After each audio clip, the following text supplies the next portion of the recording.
매력 있게도 보이는데 좀 사인펜 혹시 하나 네, 있습니다.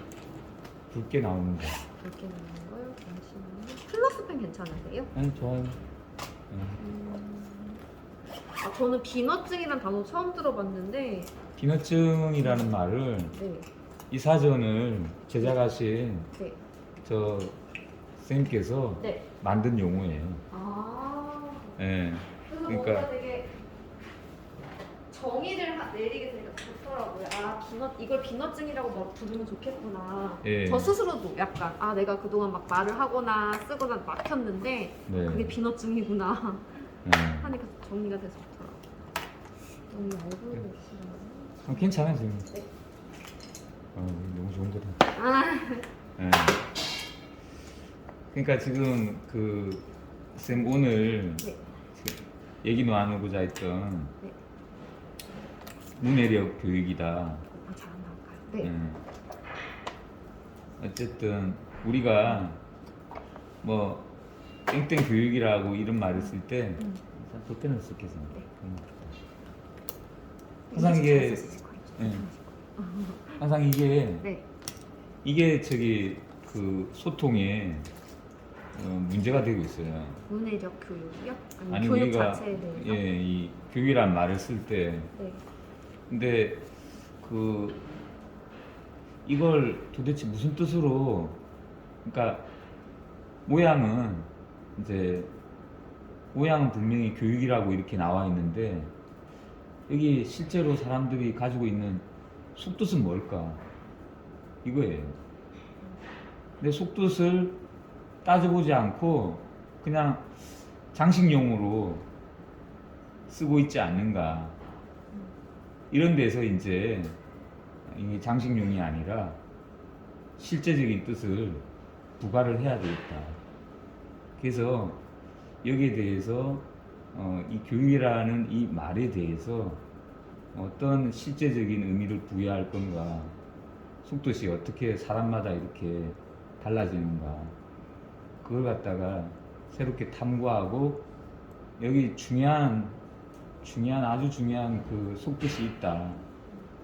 그걸 갖다 이제 밝히고자 한 게 뭐 최근에 이제 이루어지는 이제 교육학 운동이라 볼 수 있는데 그래서 여기에 실질적인 의미를 같이 부여를 하고 그렇게 해서 소통을 해야지 이 교육에 대해서 보다 더 좀 더 깊이 들어갈 수 있고 적용할 수 있고 우리가 소통 가능하다는 거죠. 제가 생각할 때 우리 부사라면 늘 이걸 한다고 얘기를 하고 있는데 도대체 이 의미가 뭔가. 그래서 우리 교사가 가지고 있는 전문성이라고 할까 이 핵심 중에 하나인데 이거 가지고 소통을 우리는 못하고 있어요. 예. 선생님들이 하시는 일에 정말 그 보람의 핵심이 뭐냐 이걸 두고 우리는 그냥 일반 사람들도 그렇고 우리 교사들도 그렇고 장식용으로 사용하는 게 아닌가. 근데 여기에 대한 의미를 부여하는 사람들이 소위 말하는 교육학자들인데 이 교육학자들이 지금까지 이 일을 하지 않았던 거예요. 예. 그래서 이제 제가 이제 모임에 가고 있는 그 모임에서 이제 선생님께서 이걸 이렇게 새롭게 만드셨는데 그래서 이거 가지고 소통을 해야 되지 않을까 그런 생각에서 쌤한테도 계속 좀 교육의 의미. 이걸 좀 왜냐면 이건 제가 쌤한테 이겁니다. 어떤 교육학자가 장상호라는 교육학자가 새로운 교육 이론에 이겁니다 이렇게 설명을 하고 하더라도 선생님께서 받아들이는 이걸 이해를 하는 다른 사람들이 교육관의 수준이 어느 정도 올라가지 않으면 이거 이해를 할 수가 없어요. 이해를 할 수 없으면 우리 학교 아이들하고 이렇게 수업하면서도 이걸 적용한다든지 응용할 수도 없고요. 예. 근데 어쨌든 지금으로서는 선생님도 교직 생활하면서 어쨌든 이걸 좀 개선시키고자 노력해야 되지 않을까. 그래야지 우리가 논의하는 네. 이쪽은 이쪽대로 문제고 이쪽은 이쪽대로 또 문제거든요. 네. 예. 그래서 여기에 대해서 좀 더 교육이란 게 도대체 뭘까? 예. 그래서 제가 선생님한테 의도적으로 여기다가 이제 쓴 것도 교육관이 개선이 되면 이제 근스승, 가까울근, 원스승은 이제 교사라고 볼 수도 있는데 네. 예. 이제 품위 차이가 수준 차이가 이렇게 먼 사람하고 품위 차이가 가까운 사람하고 교육이 일어날 가능성은 이쪽이 더 크다는 거예요. 예. 그리고 또 메타 교육이라는 거. 메타 교육이라는 건 이건 교육에 대한 교육이라는 뜻이거든요. 이건 메타라는 게 뭐뭐의 위에 뭐 이런 뜻이 있는데 그러면 이걸 우리가 흔히 이걸 이제 많이 가르친다고 생각해요. 아니, 국어 교육이고 우리 수학을 가르치지 않냐. 근데 교육감만 이게 업이 된다 그러면 좀 올라가면 우린 수학도 가르치지만 교육 그 자체를 가르치고 배우는 것 이런 측면도 있지 않느냐. 저번에 이제 선생님한테 예를 들은 게 이제 이 아이가 그렇게 많이 알고 있는 것 같지는 않은데 뭔가 친구들을 이렇게 궁금해하는 친구들한테 자기 비록 낮은 수준이면 이 수준에서는 낮지만 굉장히 가르치는 태도가 정성스럽다든지 그러면 그 아이가 이면에서 이 소재보다는 이 소재가 더 수준이 높다는 거거든요. 예.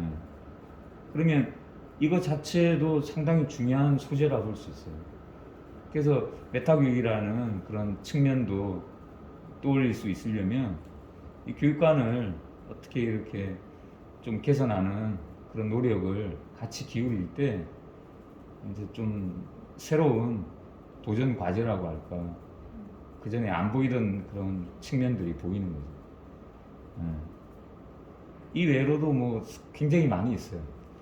굉장히 많이 있는데 뭐 너무 많은데 그래도 조금 제가 쌤한테 이런 적용하고 응용 가능성이 있는 그런 부분을 이렇게 떠올려주기 위해서 이런 거 그렇게 해서 이게 목적이 아니라 이게 소재가 되고 목적은 이 교육이 목적일 수 있다는 거. 예. 이걸 위해서 이건 그냥 수단으로 다루는 거예요. 수단으로. 그러니까 제가 이제 어떤 면에서는 학급에서 이걸 어떻게 응용을 하냐면 아이가 여기에 이제 재미를 들이면 이 아이는 학교에 올 때 자기가 수학 성적이 올라가서 그럼 기분이 좋아서 학교 오는 게 아니라 오늘 학교에 와서 누굴 가르치지? 누굴 가르칠까? 이런 재미로 이제 자기 이제 사냥감이라고 할까? 자기한테 배울 이게 사냥감이 아니라 오히려 이게 사냥감이 될 수 있는 재미가 하나 더 추가되는 거죠. 나는 오늘 누굴 근스승으로 한번 모셔볼까? 누구한테 내가 다가가서 그 친구랑 사귀면서 그 친구가 나보다 좀 잘할 것 같은 체육 동작을 그 친구한테 배워볼까? 그런 도전감 하나가 구체적으로 이렇게 자기 이렇게 목표로 들어선다 그러면 학교 오는 재미가 추가되는 거죠. 그래서 그런 면을 그냥 이렇게 불쑥불쑥 몇 개 이렇게 던져서 넣은 거예요. 네. 저 읽으면서 여러 번 읽었거든요. 이해 안 되는 부분도 있고 해가지고 또 올려주시죠. 어떤 네. 거든. 그래서 저는 또 인상적이었던 게 이제 글짓기 학생의 글짓기 자료를 발표하고 그걸 상호 평가한다는 것도 인상적이었어요. 저는 무조건 제가 이제 코멘트 써주고 했던 평가 방식이 끝이었는데 아이들이 서로의 글을 또 평가해줄 수도 있겠구나. 서로 궁금한 것도 물어보고 네. 그런 걸 통해서 좀 대화도 해볼 수 있겠구나라는 게 있었는데 근데 약간 학생들끼리 평가를 하다 보면은 내용 평가에다만 그치지 않을까 하는 생각도 들었어요. 그러니까 이제 그쵸. 글 쓰는 방법에 대한 평가는 이제 교사의 몫이겠구나. 네. 그렇게 생각이 들었거든요. 이런 면에서 아이들한테 그냥 단순하게 발표만 음, 너 쓴 걸 읽어봐라. 음, 그러면 순간 이렇게 휙 지나가고 또 네. 주의 산만하고 어디서 떠들고 이러면 맞아요. 그게 애들한테 그래서 아이들하고 같이 이렇게 할 수 있는 학교 홈페이지나 카페 있죠. 아, 네. 그걸 학부모 동의를 해서 음, 그걸 운영하는 것도 괜찮아요. 그게 아니면 좀 저기 원시적인 방법이긴 하지만 네. 애들 그 글을 갖다가 네. 모아가지고 네. 애들한테 워드를 치게 하고 네. 고학년은 그걸 모아서 문집으로 문집도 이렇게 그 책으로 이렇게 묶어서 주기보다는 이렇게 프린트 해가지고 네. 저기 등사실에다가 네. 이거 애들 인원수 맞게끔 복사해 주세요. 그렇게 하면 그렇게 해서 애들이 이제 각자 그 자기 이제 페이퍼를 받고 친구들 다 쓴 거 페이퍼를 받고 그걸 가지고 이제 애들한테 주면 그게 의외로 저기 애들 되게 좋아해요. 왜냐면 자기 글도 실려 있고 친구 글도 실려 있는데 이 고만고만한 자기 수준에서 네. 비슷한 또 자기가 잘 알고 있는 친구들 글이기 때문에 네. 굉장히 친구 글에 대해서 관심을 많이 보여요. 그러게 오히려 학생들이 그럴 경험이 없었던 것 같아요. 저 어릴 때는 오히려 약간 문집이란 네. 개념이 좀 흔하게 있었는데 아니 선생님들이 주로 좀 하시는 분이 있었어요. 네. 예전에는. 근데 오히려 지금은 요즘에는 좀 사라진 것 같아요. 지금은 너무 다들 바빠서 그런지. 근데 저는, 네. 이 방식은 뭐 제 돈 드리는 것도 아니고요. 근데 애들이 이제 워드를 쳐서 해야지. 그 의미가 어. 있을 것 같아요. 예. 되게 익숙한 개념이라고 생각을 했는데 막상 아이들한테는 또 없었던 경험일 것 같아서 예. 이거 해보면 굉장히 의미 있고 좋아할 것 같아요. 일단 애들 글을 한번 저기 공책에 쓰잖아요. 네. 그 다음에 이걸 갖다가 컴퓨터 워드로 가서. 치려면 음. 애들이 한번 퇴고를 하는 셈이에요. 한번 자기 글을 고친 과정이거든요. 네. 그래서 이 과정에서 약간의 글을 다듬고 내 글이 좀 문제가 있구나 네. 스스로 반성할 수 있는 1차 계기가 돼요. 이게. 그 다음에 이제 어쨌든 이걸 뭐 선생님이 또 고치면 좀 더 애들 봐준다고 이렇게 해주면 상당히 힘들어요. 네. 그래서 이걸 그대로 그냥 프린트해서 복사실에다가 등사실에다가 기사님 저기 이거 인원수만큼 그냥 뽑아주세요. 그러면 애들하고 쭉 이렇게 해서 저기 나눠가지고 찍어주거나 애들한테 저기 그 무슨 바느질로 만드는 거 있잖아요. 있어요. 간단하게. 네. 뭐 그렇게 해도 되고 아무튼 그렇게 해서 나의 문집 자기 문집 자기 걸로 이렇게 이름 써가지고 뭐 1호 문집 한 달에 한 번 정도 뭐 하여튼 그렇게 해서 내고 그거 문집을 이제 교과서처럼 네. 애들하고 수업을 해도 한동안 몇 주 동안 재밌어요. 오늘은 누구 글을 읽고 네. 거기에 대해서 너희들이 저기 얘기해보면서 같이 얘기해보자. 근데 저기 좋은 점만 얘기할 수 있고. 예. 왜냐하면 나쁜 점은 본인 스스로가 많이 알기 때문에 글 쓴 수고에 대해서 서로 격려해 주는 걸로 하면 애들이 자기 글에 대해서 가장 큰 보상을 받는 거거든요. 예. 되게 글 쓰는 그런 추진력도 생기고 예. 점점 이제 그렇게 모아가면 문집의 수준이 점점 올라가요. 예. 별달리 교사가 한 건 없어요. 그렇죠. 사실은 어떻게 보면은 네. 그게 제가 보건데 평가에 굉장히 어떻게 보면 그 전면적이고 아주 심도 있는 평가가 아닐까. 네. 왜냐면 친구들 모두가 참여하는 거기 때문에. 네. 학생이 이제 글을 써오면 이제 어떤 부분을 평가할 수 있을까 생각을 해봤는데 네. 그 학생이 뭐 얼마큼 상세하게 기록을 했는지, 어떻게 뭐 비유적인 표현을 썼는지, 아니 자신의 기분을 어떻게 나타냈는지, 아니 뭐 마지막에 좋죠. 철자 정도 예. 더 평가할 것들이 있을까? 어린이 글에서. 근데 이건 그 이제 선생님이 평가 기준을 갖다가 네. 알려줄 필요는 없어요. 음. 알려줘도 좋아.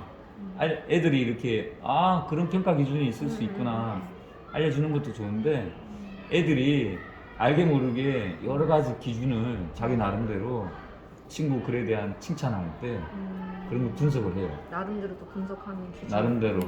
그러면 선생님이 들으시다가 굉장히 그 자세하다. 또 그동안 이렇게 해온 측면이 아니라 다른 측면을 이렇게 얘기해 준다. 그러면 선생님 굉장히 그런 걸 격려해 주시고 네. 그러면 애들이 저런 기준에 의해서 평가를 하면 또 재미있겠구나. 다른 애들에 대해서도 그렇게 적용을 한다든지 그게 확산될 수 있거든요. 그래서 어쨌든 새로운 그런 평가 기준이라고 할까 새로운 거예요. 네. 맨날 똑같은 거 얘기하는 것보다 네. 새로운 거 얘기할 때마다 굉장히 격려해주면 아이들이 이제 그런 그 기준 자체가 이렇게 평가하는 안목 자체가 굉장히 다양해지고 깊어질 수 있죠. 그래서 아이들이 글을 어떻게든 좀 글 쓰는 게 재밌구나, 글 짓는 게 좋은 거구나 생각을 느끼게끔 하려면 교사의 코멘트, 그러니까 교사뿐만이 네. 아니라 서로의 코멘트 평가가 가장 중요한 것 같아요. 네. 동기부여가 부여가 되는 것 같아서. 네. 애들과 선생님이 같이 협동한다고 보시면 돼요. 그리고 이건 그 교과서의 그런 형식적인 어떤 주어진 기준에 따라서 그게 아니기 때문에 애들 훨씬 더 창의적으로 참여할 수 있어요. 네. 물론 그런 기준을 가진 다른 선생님들에 의해서는 상당히 좀 이렇게 너무 튄다고 할까 그럴 수도 있는데 교과서를 일단 안 하니까. 네. 어쨌든 제일 좋은 자료는 아이들이 쓴 글이에요. 그건 교과서 글에 대한 반응하고 자기네들 문집에 대한 반응은 아주 현격하게 달라요. 저는 또 인상적이었던 게 이제 고급 어휘 사라지고 비너츠 한마디로 저도 좀 반성했거든요. 감탄사라고 하면 대박밖에 떠오르지 않는 이런 비난 언어 능력이 그거였는데 제가 인터넷 찾아보니까 초등 어휘 인력이라고 해가지고 달력 모양인데 하루에 이제 뭐 단어 하나의 단어씩 조금 생소한 단어씩 이렇게 넘겨가면서 오늘은 이 단어를 써보자 이런 또 책이 키트가 나와 있더라고요. 너무 애들이 그쵸. 그런 상황이 안 좋으니까. 이런 것도 좀 필요할까요? 약간 좀 억지로라도 조금 어휘 인력 해가지고 이렇게라도 좀 집어 넣어주는 게. 그거보다 아이들이 이렇게 궁금해하는 거 네. 그걸 이제 애들이 이렇게 칠판에 쓴다든지 우리 쪽지에다 써가지고 이렇게 제출한다든지 그러면 그거 가지고 얘기를 나누시는 게 애들이 궁금해하는 거니까. 스스로 먼저 궁금해하는. 네. 애들이 참여할 수 있게끔 이게 사실 주어진 거 이렇게 준다는 게 네. 그게 교사 생각인데 어른들 생각인데 이미 이게 이 갭이 있기 때문에 이 차이가 있기 때문에 이걸 따라갈 수가 없어요. 그러니까 이걸 맞추기 위해서는 너희들이 생각하는 게 뭐냐 그걸 표현을 해봐라. 표현이 아이들은 미숙하잖아요. 그렇지만 표현하는 것에 대해서 굉장히 많이 격려하고 그러면 애들이 실수를 하더라도 자꾸 표현하려고 하고 그런 과정에서 표현의 그런 표현력이 이제 조금씩 자란다고 봐야죠 오히려. 그래서 애들이 아침에 이렇게 질문을 가지고 온다는 게 굉장히 좋은 신호 같아요. 그 질문을 직접 이렇게 말로 하면 사실 1대1로 대하는 게 교사로서는 쉽지는 않잖아요. 네. 그래서 저기 애들 공책에다가 궁금한 단어를 내가 좀 기록을 해봐라. 그리고 이제 도서관에 가서 사전 가지고 한번 해결해보자, 찾아보자. 애들한테 어떤 사전이 마음에 드냐. 그래서 애들이 이제 자기 국어 사전을 활용할 수 있게끔 그렇게 기회를 가지는 것도 좋죠. 왜냐하면 교사가 뭐 다 떠먹여 줄 수가 없잖아요. 맞아요. 그리고 애들 어휘 수준 차이가 정말 천차만별이에요.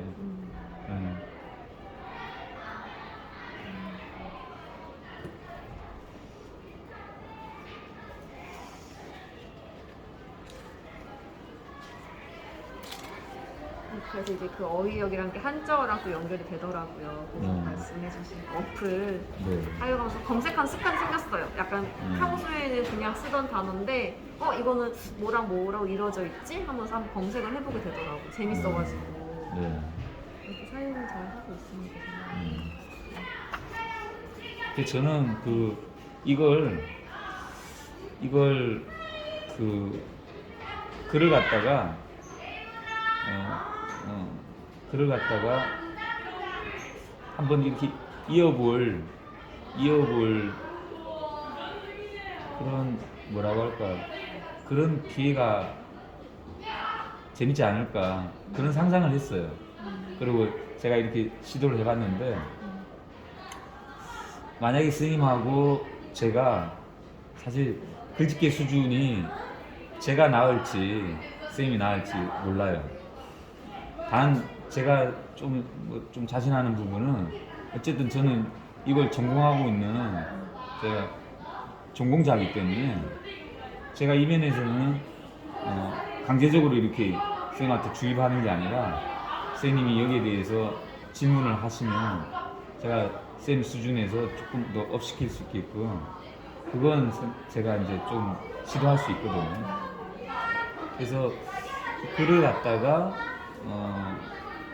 이런 식으로 서로 토스하면서 제 글에 대해서 선생님이 좀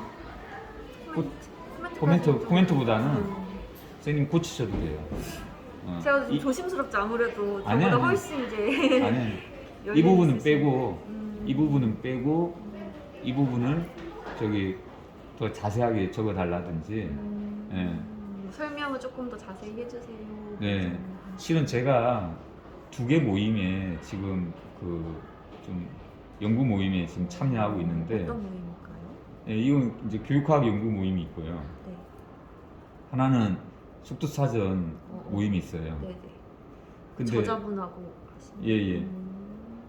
근데 이 둘 다 어떻게 보면 태어난 지 얼마 안 돼요. 예, 신생이고 네. 그 다음에 되게 상황이 열악해요. 이쪽은 너무 지금 수준이 높아가지고 네. 이분 저기 성함을 치시면 이제 나오겠지만 엄청난 책을 쓰셨어요. 굉장히 높은 수준의 책을 쓰셨어요. 장상호 선생님. 예, 높은 수준의 책을 쓰셨는데 네.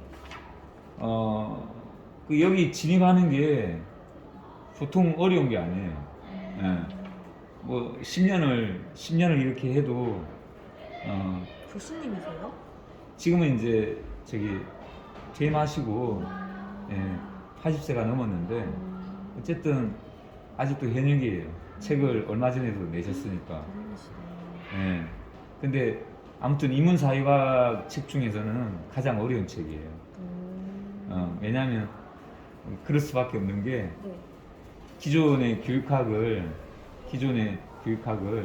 이분은 엉터리 교육학이라고 얘기를 하고 있어요. 이걸 갖다가 허물고 새롭게 이걸 만들어야 되니까 이분 작업 자체가 얘들이 왜 엉터리라는 걸 증명을 해야 되잖아요. 네. 그러니까 더 어려운 길을 갈 수밖에 없는 거예요. 혹시 막 기존 공교육이 아닌 뭐 발도르프라든지 그런 관심 있으신 그런 개념 아니, 그거 아니에요. 아니에요. 어떤 쪽으로 우리 교육을 그러니까 뒤집으시는 이건 저기 그 교육자의 관심이 아니라 네. 예, 실행하는 교육을 실행하는 교육자의 관심이 아니라 네. 교육학의 문제로 보고 있어요. 아. 오히려 이제 학문의 문제로 보고 있어요. 근본적인. 예. 그러니까 이분은 사실 초등학교가 어떻게 된다, 그런 뭐 것보다는 수업이 어떻게 된다 그런 관심 없으신 분이에요. 교육학에 대해서만 관심을 가지는데 그 저기 제가 어떤 생각을 가지냐면 지금 그러면 좀 전에도 제가 시작할 때 쌤한테 제가 얘기를 드리는 내용이 네. 이게 이론으로만 그치는 게 아니라 네. 바로 수업에서 실제로 맞아요. 이걸 같이 겸비될 수 있게끔 네. 제가 그렇게 그 설명을 하고 적용을 하면 네. 제 설명 방식이 적어도 이분이 하신 것처럼 네. 너무 어렵지 않게 교사들한테도 이 교육학이 조금은 소개되지 않을까 그런 측면에서 제가 그렇게 실은 접근을 하시는 책 저술을 생각하고 있어요 지금. 음. 이런 식의 저술 방식은 네. 도저히 저도 할 수 없고 네. 해봐야 아무도 읽지 않을 거고 네. 그래서 교사들한테 이걸 같이 들어갈 수 있는 책을 써야 되겠다. 몇 년 전부터 제가 이런 생각했고 제가 제가 실은 2번을 시도했어요. 네. 2번을 시도했는데 2번 다 출판사에서 못 읽겠다. 너무 어려웠나요? 예, 못 읽겠다. 예. 그래서 쌤님이 이렇게 제안을 하셨는데 제가 그러면 전혀 이론을 갖다가 이론을 모르는 선생님이랑 이론에 대해서 좀 알고 있고 이걸 저기 어느 정도 이렇게 실천해본 네. 적용해본 선생님이 서로가 도와주고 보완해가면서. 그런 식의 그래서 제가 제목을 이렇게 일단은 이렇게 이게 맞죠? 이거죠? 네. 네. 그래서 대화하는 방식을 깊이 있게 하자고 해서 숙론이라고 제가 지었어요. 숙론. 성능 검색 좀 해볼게. 익숙할 수게 네. 서로 얘기할 논이 아주 그 대화가 이렇게 한두 번 그치는 게 아니라 계속 릴레이로 이어가는 거죠. 모르겠다. 더 자세하게 얘기해라.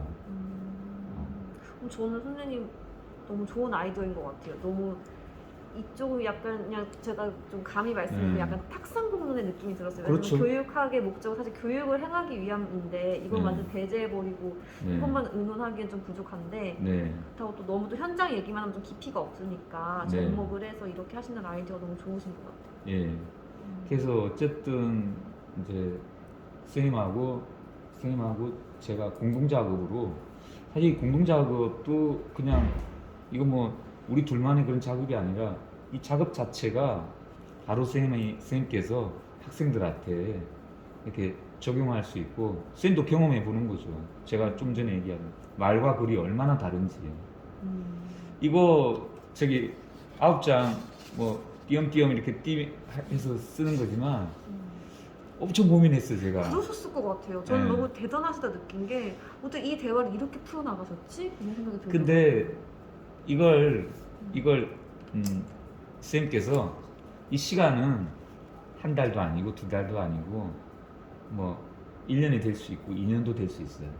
시간에 구애받을 필요는 없어요. 사실 우리는 어디 쫓길 필요도 없고 선생님 무슨 일 때문에 바쁘다 그러면 딜레이 될 수 있는 거고요. 그냥 제가 쓴 글을 선생님께서 받아서 이걸 갖다가 민 선생님이 쓰신 글이구나 이렇게 쳐다보지 말고 이걸 나도 약간 아니 그 정도로 생각하면 글을 이렇게 깊이 글에 대해서 이렇게 깊게 빠져들 수 없어요. 아, 내가 어제 쓴 글이네. 아 정말요? 그렇게 그 받아들여야 돼. 정도까지요? 그렇게 받아들여야 돼. 아, 그럼 약간 좀 내가 쓴 글을 좀 새롭게 좀 예. 신선화시키면서 이렇게 보고 그러니까 어제 밤늦게까지 쓰고 새로 보는 거예요. 아, 그러니까 태고 해볼까 약간 이런 느낌으로. 예. 그렇게 보시면서 이렇게 고쳐야 될 부분. 아, 이걸 이렇게 쓰면 남들이 못 알아듣잖아. 이거예요. 그래서 저 선생님은 전혀 여기에 대해서 물론 관심이 생기겠지만 아마 오늘 당장 선생님은 저기 이분이 어떤 네, 책을 검색해 썼을까 보려고요. 검색해 보실 거 아니에요. 이론 막 예. 검색해보고. 검색해 보실 거 아니에요. 예. 그리고 사실 수도 있어요. 근데 감히 얘기하지만 선생님은 저기 한두 장 맞아요. 못 읽을 거예요. 왜냐하면 세상에서 가장 어려운 책 중에 하나예요. 그렇게 생각하시면 돼요. 그러니까 너무 제가 이상하게 제가 왜 이렇게 어려운 공부를 했는지 저도 잘 모르겠는데 지금 제가 철학과를 다니다가 아 그러셨구나. 철학과 다니면서도 이 교육학이라는 게 이게 여기서도 이런 얘기를 못 듣구나 그런 생각을 많이 했어요. 예. 제가 철학과 다닐 때 제 철학과 그 교수님도 전공이 굉장히 어려운 철학자를 전공하셔가지고 그 철학도 제가 왜 이렇게 어렵냐 그랬는데 근데 어쨌든 그런 책이기 때문에 선생님 그냥 여기에 대해서 쓴 글에 대해서만 집중하시고 이걸 어떻게 그 요즘 말로. 소화를 시켜야 될까 이해를 해야 될까 거기에 대해서 그게 잘 확신이 안 서면 계속 저기 되물어야 돼요. 예. 선생님이 다시 쓰셔야 되고. 선생님 이제 의도하신 건 잘 알겠는데 예. 저는 또 나름대로 좀 도움을 드리고 싶다 보니까 예. 내가 이 글 그렇게 선생님 말씀하신 대로 더 잘 윤색하고 요즘 말로 풀려면 어떤 공부를 해야 할까 이런 생각이 들면서 내가 그래도 이거 공부를 해야 조금 더 선생님의 의도를 잘 파악하고 해석하고 교육적으로 도움이 되지 않을까 생각이 들어가지고. 그러니까 제가 쓴 글을 선생님께서는 선생님 글로 받아들이셔야 되고 물론 선생님이 뭔가 공부해야 될 것 같고. 아니 선생님이 쓰신 글을 갖다가 선생님 글을 갖다 더 이어서 쓰신다 또 이어서 쓰실 거예요. 예. 왜냐하면 선생님 글이기 때문에 그럼 제가 그 글을 또 받아가지고 그 글을 갖다가 또 이어쓰기를 시도할 거예요. 예. 아니면 선생님이 이렇게 보시고 아까 맨 마지막이 뭐 그런 거 있잖아요. 약간 여운이 있는 부분이잖아요. 제가 옛날에 맞아요. 예, 순간이 떠오릅니다. 여기서 이어쓰기가 어렵다 그러면 대충 여기서부터 이걸 끊어버리고 여기서부터 이어쓴다든지 쌤께서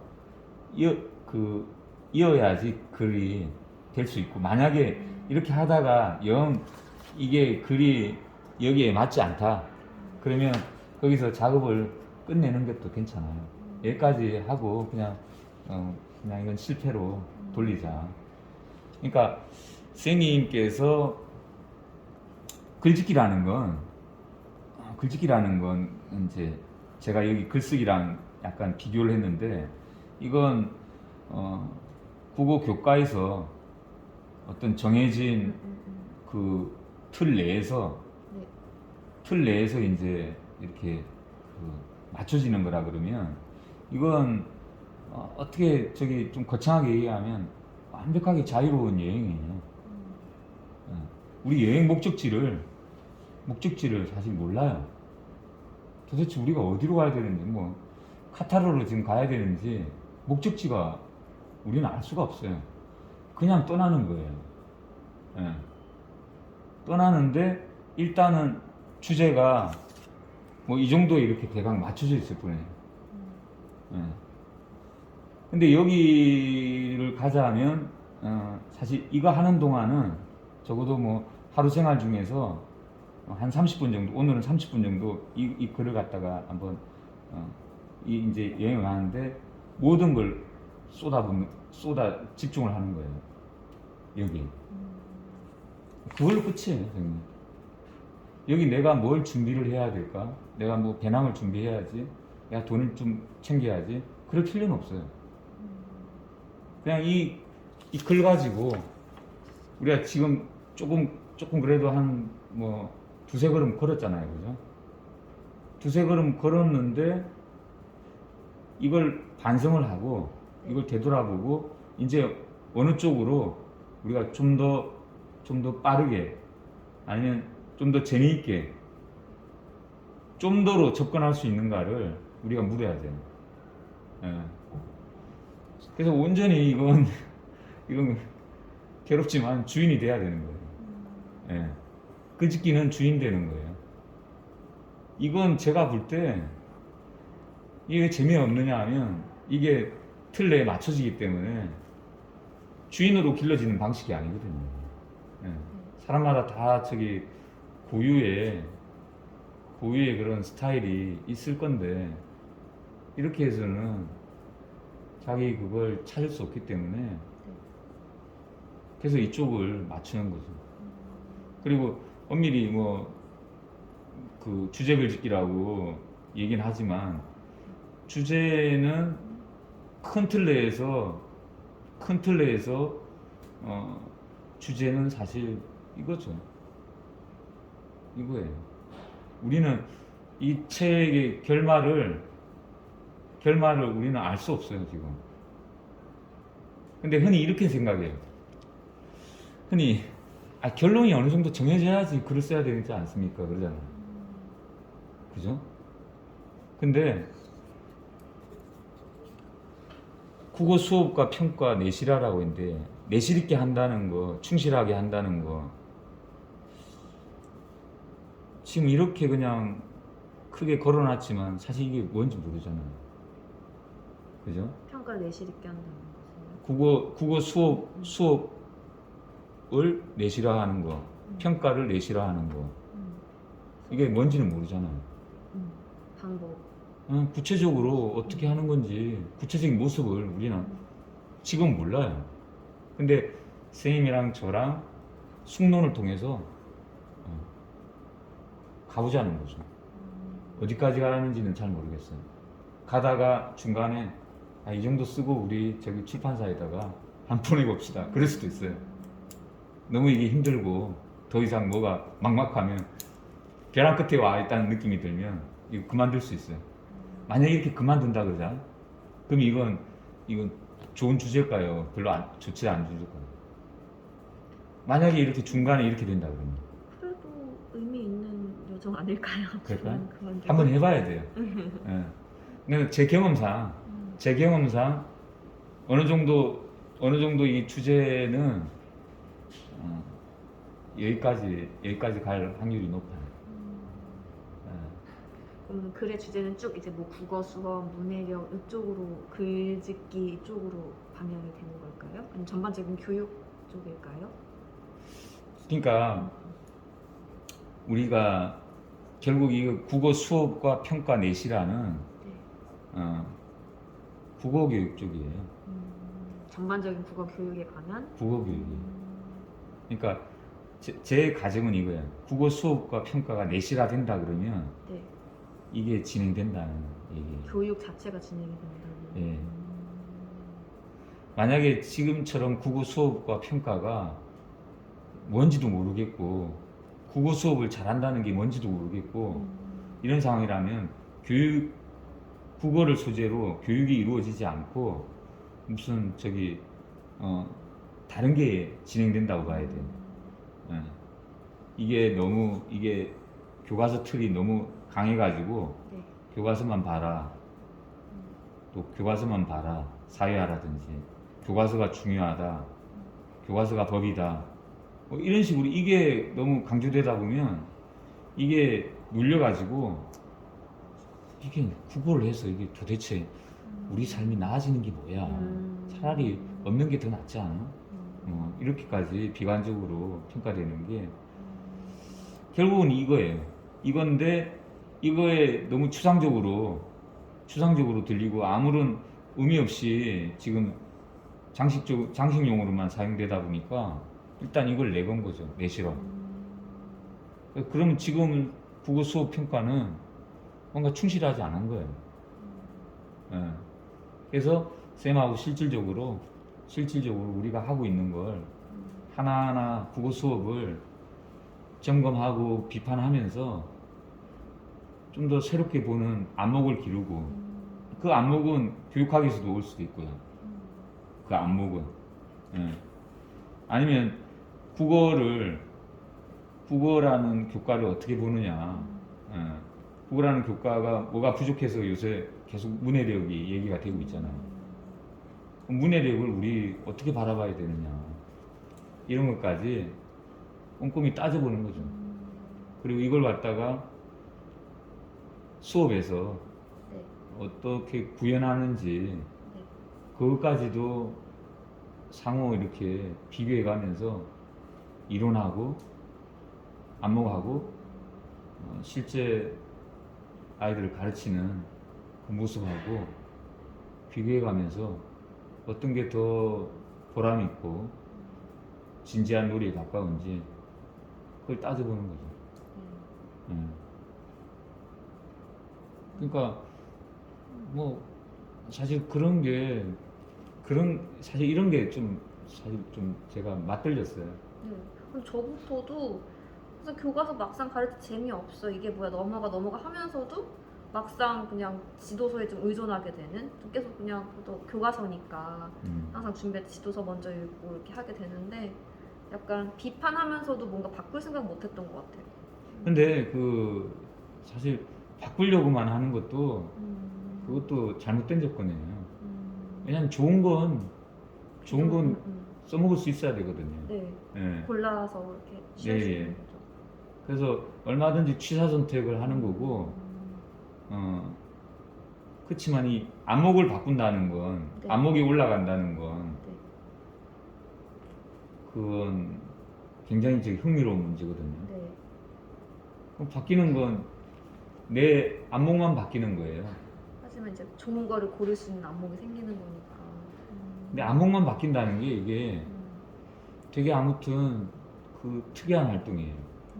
이건 단순히 그건 이론적인 문제지 실제랑은 아무 관련 없잖아요. 탁상 공론일 수 있잖아요. 아까 이 부분에서 완전히 이걸 좀 교육하고 이걸 단절시켰잖아요. 일단 이건 이론이고 이건 실제 활동이고 다른 거잖아요. 물론 다르죠. 근데 이 이론의 안목 자체가 달라지면 이 활동 자체가 또 달라져요. 시각이 달라지니까요. 그런 예. 것 같아요. 그래서 굉장히 좀 그 특이한 체험도 가능해요. 예. 그래서 단순히 이런 그 이론을 연구하는 이 학자들, 이 학문을 갖다가 세상에 무슨 필요 있을까 이렇게 생각했는데 제대로 된 중요한 안목이 이것만큼이나 이것보다 더 중요할 수도 있겠구나. 그런 안목이 나올 수도 있거든요. 그래서 아무튼 이 두 가지를 동시에 노리는 거예요. 예. 그렇게 한다 그러면 제가 있는 여기 이 진영에서 굉장히 좋아할 거예요. 왜냐면 이 진영은 너무나 지금 뭐 고립되어 있고 지금 교육학 내에서도 고립되어 있거든요. 아니 엉터리 교육이라고 기존에 했으니 사실 지금 남아있는 분이 교운대 교육학과 교수 한 분밖에 없어요. 이분 서울대 교수였지만 은퇴하고 후임이 없고 제자들은 뭐 7명, 8명 박사 제자들이 다 대학에 퍼졌는데 교운대에 있는 교수만이 제자를 지금 길러내고 있어요. 어쨌든 열악한 상황에 이런 책을 한번 시도를 해본다는 게 저로서는 되게 의미가 있다는 생각이 들어가지고 선생님께 좀 부과되지 않는 범위에서 같이 책을 한번 써보자는 거예요. 저한테도 되게 큰 기회가 될 수 있을 거예요. 왜냐면 네. 말씀하신 거 듣고 분립도생이란 말이 떠올랐거든요. 기본이 네. 이제 바로 서야 네. 뭐든지 만들어 갈 수 있는 거니까 저는 또 저대로 이런 숙로를 통해서 기본기를 갖추게 되는 거고 또 네. 생각을 해볼 수 있는 기회인 것 같아서 그래서 선생님이 오히려 고민을 많이 하실 부분 중에 하나는 네. 글짓기라는 이 장르가 네. 대단히 이건 특이한 장르예요.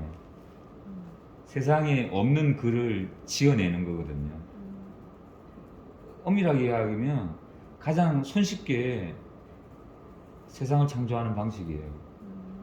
그러니까 우리는 뭐 이렇게 발명가들 엄청 이렇게 높이잖아요. 세상에 없는 거 만들어내는 거. 근데 사실 우리 활동에서 제일 손쉽게 창조할 수 있는 방법이 이거예요. 근데 이걸 계속해서 연마를 하고 깊이를 갖추면 사실 이렇게 해서 자기 능력을 발휘하는 게 회사에서 기획서거든요. 예. 그러니까 어떻게 보면 리더의 핵심 자질 중에 하나예요. 잘 생각해 보면 글짓기 잘하는 사람은 이제 글짓기랑 이제 또 발표죠. 예. 근데 발표도 이게 충실한 상황에서 발표랑 이게 빈약한 상황에서 발표는 달라지는 거고, 그래서 이걸 좀 더 이거보다 앞세우는 게 서구에 이렇게 선진화된 수업 장면이 아닐까 생각하고 있어요, 저는. 예. 이걸 앞세워서 수업 시간에는 발표, 그 다음에 질문, 그 다음에 주로 이제 숙론을 수업 시간에 걔네들이 많이 하지 않는가, 그렇게 가정해 보는 거예요, 저는. 그게 국어 교육이 내실화된, 정상화된 모습이 아닐까. 예.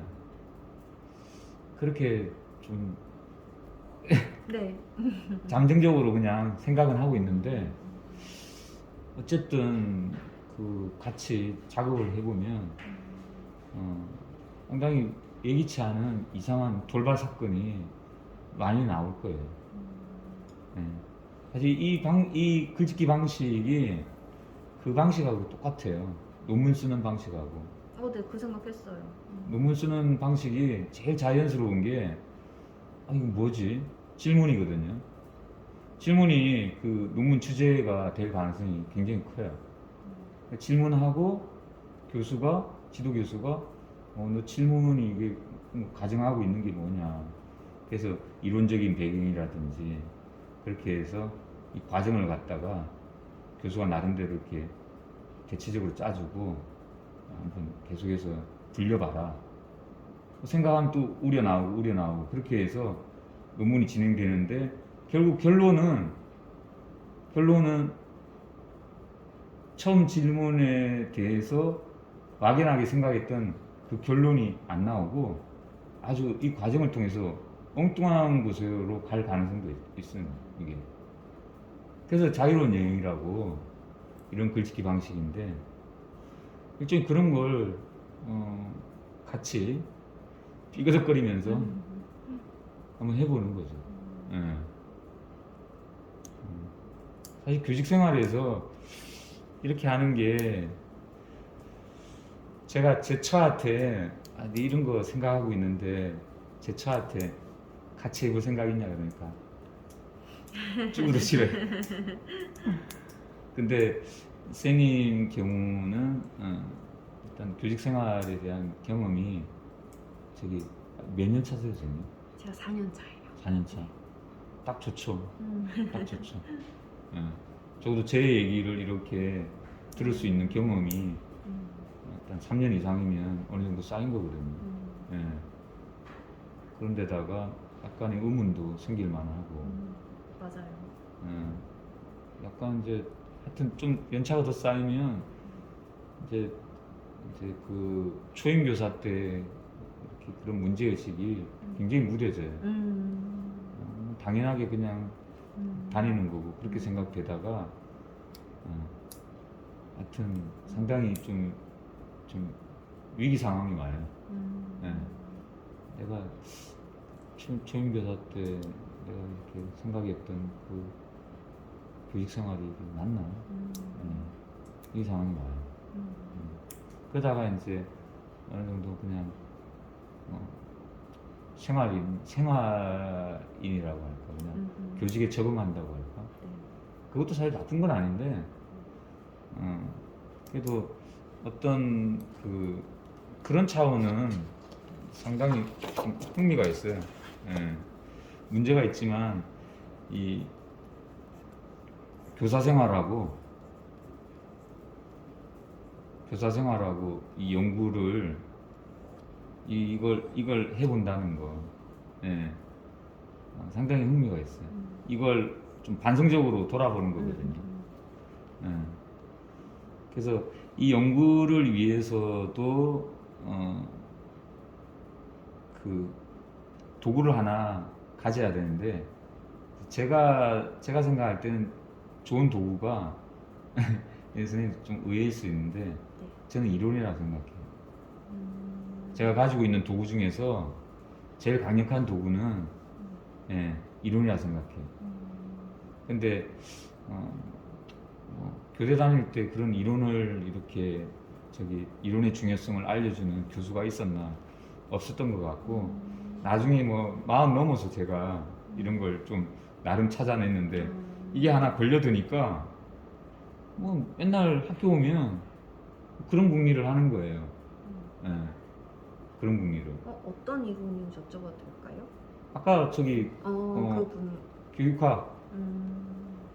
교육학 이론이면 그래도 교육에 관해서 어떻게 설명하고 이해하고 응용하고 처방하고자 하는 그런 어떤 몸부림이 있는 거거든요. 아니 뭐 사회학도 좋고 아니면 뭐 심리학도 좋고 다 어떤 면에서 이론을 갖다가 추구하는 인문 사회과학인데 그 중에 이왕이면 교육학이 교사한테는 좋은 이론이죠. 사실 교사 일을 전문적으로 이렇게 도와줄 수 있는. 그래서 사실 뭐 메타교육, 근스승, 그다음 뭐 수도계, 세속계 이런 이론들이 이렇게 우리들 사이에서 교사들 사이에서 이렇게 자유자재로 이렇게 활용될 때 저 교사들이 쓰는 용어가 이상하잖아요. 네, 그 전문적인 어떤 그 안목을 확보할 수 있는 그런 그 용어라 볼 수도 있거든요. 이게 의사들은 의사들이 쓰는 용어가 있잖아요. 지들이 이렇게 영어 그런 거 철자 몇 개 써가지고 무슨 약을 지시한다든지 그렇듯이 그걸 어떻게 선생님이 받아들이고 그런 거지 하면 자꾸 제 글에 대해서 이제 빨간 줄을 치고 확인을 하고 여기에 어떤 대화를 집어넣을 거는가 그렇게 확인을 하시면 그래서 이게 어느 정도 이렇게 작업이 되면 제 선생님이 아까 얘기 드린 대로 교운대에 지금 교육학과 교수님으로 있어요. 예. 이 교수님께 이분이 제 근스승이에요. 예. 장상 선생님은 뭐 아직 살아 계시지만 너무 연로하셨고 이분께 제가 도움을 또 구할 거예요. 더 큰 틀 내에서 이분이 이론을 갖다가 정교하게 다루시는 분이니까 이 숙론을 보고 추가해야 될 부분이 있다. 뭔가 좀 이론의 균형이 맞지 않는다. 그런 부분을 좀 잡아주실 거예요. 또 여기까지 올라가서 선생님이 뭐 머릿말 정도 써주시면 사실 출판하는 건 이분이 그 교육 출판사 이쪽에 좀 몇 군데 아시기 때문에 어려운 문제는 아니에요. 예. 사실 이런 시도가 아직 한 번도 없었어요. 예. 그래서 책을 쓰는데 이것도 좀 수월한 방식이 아닐까. 그런 것도 있어요. 그런 계산도 있어요. 네. 예. 하여간 이걸 글짓기를 결국 이제 글을 쓰면 결국 그 아기가 탄생하는 거예요. 예. 그 아기를 탄생하는데 저기 주인은 산모예요. 예. 이 역할을 하는 거예요. 근데 이 역할이 되게 하여튼 특이한 경험이에요. 예. 그렇죠. 그럼 저는 글쎄요, 저는 따로 뭐 준비할 게 없나요? 선생님이 글을 보내주시고 저는 그냥 그 집중해서 읽고 저의 생각. 그쵸. 그쵸. 예.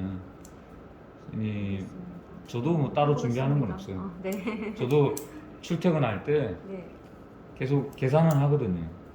왜냐면 심심하니까 어떤 글을 쓸까, 어떻게 소두를 어떻게 잡고 중간에 뭘 쓸까, 그렇게 궁리를 해요. 그게 나름 또 이거랑 별개로 또 재밌으니까. 예.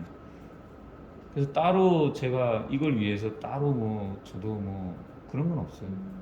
그냥 온전히 이제 10달 동안 글을 품어야죠. 예. 일단 한번 네. 해보겠습니다. 문해력 잠깐 여기서 끊고 네.